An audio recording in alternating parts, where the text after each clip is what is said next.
ಅಲ್ಲಿ ಮತ್ತೆ ಹೆಚ್ಚಾಗ್ತಾ ಇದೆ. ಒಂದು ಕಡೆ ಕಾಂಗ್ರೆಸ್ ಹೈಕಮಾಂಡ್ ನಾಯಕರಿಗೆ ಬಾಯಿ ಮುಚ್ಕೊಂಡು ತೆಪ್ಪಗಿರಿ ಅಂತ ವಾರ್ನಿಂಗ್ ಮಾಡಿದ್ದಾರೆ. ಒಂದು ಪಕ್ಷದಲ್ಲಿ ಕಾಂಗ್ರೆಸ್ನವರು ಸುಮ್ಮನೆ ಕೂತ್ಕೊಳ್ಬೋದು, ಆದರೆ ಬಿಜೆಪಿಯಲ್ಲಿ ಇದ್ಯಾವುದು ಲಕ್ಷಣಗಳೇ ಕಾಣಿಸ್ತಾ ಇಲ್ಲ. BY ವಿಜಯೇಂದ್ರ ಅವರನ್ನು ನಾವು ಇಳಿಸ್ತೀವಿ ಅಂತ BY ವಿಜಯೇಂದ್ರ ನಮ್ಮ ಅಜೆಂಡಾ ಅಂತ ಯತ್ನಾಳ್ ಬಣ ಏನು ಸಮರ ಸಾರಿದೆಯಲ್ಲ, ಈಗ ಮತ್ತೊಂದು ಹಂತಕ್ಕೆ ತಲುಪಿದೆ ಅಂತಲೇ ಹೇಳಬಹುದು.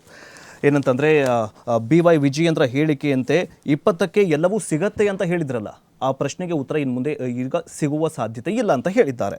ಬಿಜೆಪಿಯ ಯತ್ನಾಳ್ ಬಣ ಮತ್ತೆ ಉಲ್ಬಣಗೊಂಡಿದೆ. ನೋಟಿಸ್ ಬಳಿಕವೂ ಭಿನ್ನರ ತಂಡದ ಸಭೆ ನಡೆಸಿದ್ದಾರೆ. BY ವಿಜಯೇಂದ್ರ ವಿರುದ್ಧ ಒಗ್ಗಟ್ಟಿನ ಸಮರ ಸಾರಿದ್ದಾರೆ.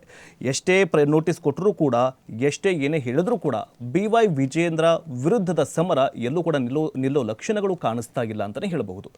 ಯತ್ನಾಳ್ ಅವರು ಏನು ಹೇಳ್ತಾರೆ ಅಂತಂದರೆ, ನನಗೆ ನೋಟಿಸ್ ಕೊಟ್ಟಿದ್ದಾರಲ್ಲ, ಆ ನೋಟಿಸ್ ಹಿಂದೆ BY ವಿಜಯೇಂದ್ರ ಅವರ ಒಂದು ಕೈವಾಡ ಇದೆ ಅಂತ ಹೇಳಿದ್ದಾರೆ. ಆ್ಯಂಡ್ ಮತ್ತೊಂದೇನಂತಂದರೆ, ನಿನ್ನೆ ಏನು ಮೀಟಿಂಗ್ ಮಾಡಿದಂತಹ ಸಂದರ್ಭದಲ್ಲೂ ಕೂಡ ಯತ್ನಾಳ್ ಅವರು ಒಂದೇ ಮಾತನ್ನು ಹೇಳಿದರು, ನನಗೆ ನೋಟಿಸ್ ಕೊಟ್ಟಿದ್ದವರು ಇವರೇ, ಬಟ್ ನಾನೇನಂತಂದರೆ ಈ ಸಮರವನ್ನು ನಿಲ್ಲಿಸೋದಿಲ್ಲ ಅಂತ ಹೇಳಿದ್ದಾರೆ. ಬಟ್ ಅದರ ಬಗ್ಗೆ ಏನು ಮಾತಾಡಿದ್ದಾರೆ ಅಂತ ನೋಡ್ಕೊಂಡು ಬರೋಣ. ವಿಜಯೇಂದ್ರ ಅವರು ಮಾತಾಡಿದ್ದಾರೆ, ಜೊತೆಗೆ ಯತ್ನಾಳ್ ಅವರು ಮಾತಾಡಿದ್ದಾರೆ. ಏನು ಮಾತಾಡಿದ್ದಾರೆ ಅಂತ ನೋಡಿ.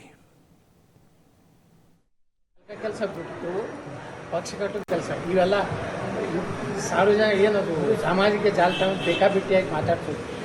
ಉತ್ತರ ಕನ್ನಡ ನಮ್ಮ ಭಾಷೆ ಏನಾರು ನಾವು ಉಪಯೋಗ ಮಾಡಿದ್ವಿ ಅಂದ್ರೆ ಆ ವಿಜಯೇಂದ್ರಲ್ಲ ಅವ್ರ ಅಪ್ಪನ ಏನು ಮಾಡ್ಲಿಕ್ಕೆ ಆ ಉತ್ತರನ ಅವ್ನ ಬಳಿ ಇರಬೇಕಲ್ಲ. ನಿಮ್ಗೆಲ್ಲರಿಗೂ ಕೊಟ್ಟು ಕಳ್ಸನಲ್ಲ ತಾಬಿಡ್ತವ್ರು ಯತ್ನಾಳ್ ನೋಟಿಸ್ ಹೊಡೆದೇ ಅವಾಗ ಏನು ಹೇಳಿದೆ ನಾನು, ನೋಟಿಸ್ ಬಂದ್ಮೇಲೆ ನಾನು ಉತ್ತರ ಸಾಧ್ಯ ಇಲ್ಲ. ಅವ್ರು ಏನೇನು ಆರೋಪಗಳು ಮಾಡ್ತಾರೆಲ್ಲ ಪಟ್ಟಿ ಮಾಡ್ಕೊಂಡಿದ್ದೀನಿ, ಒಂದೇ ಸಲ ಉತ್ತರ ಕೊಡ್ತೇನೆ. ದಿನನಿತ್ಯ ಇದನ್ನೇ ಮಾಡೋದಕ್ಕಾಗೋದಿಲ್ಲ. ನಾನು ರಾಜ್ಯದ ಅಧ್ಯಕ್ಷನಾಗಿ ಪಕ್ಷ ಸಂಘಟನೆಯಲ್ಲಿ ನಾನು ನಿರತನಾಗಿದ್ದೇನೆ. ದಿನನಿತ್ಯ ಅವರ ಹೇಳಿಕೆಗಳಿಗೆ ನಾವು ಉತ್ತರ ಕೊಡೋದಕ್ಕೆ ಸಾಧ್ಯ ಇಲ್ಲ.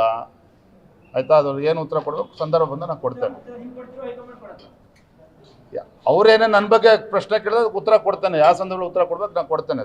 ಅವ್ರು ಹಿರಿಯರಿದ್ದಾರೆ, ಏಕವಚನದಲ್ಲಿ ಮಾತಾಡಿದವರು ಮತ್ತೊಂದು ಭಾಷೆ ಪ್ರಯೋಗ ಮಾಡಿದ್ರು ನಾವು ತಲೆ ಕೆಡಿಸ್ಕೊಳ್ಳೋದಿಲ್ಲ.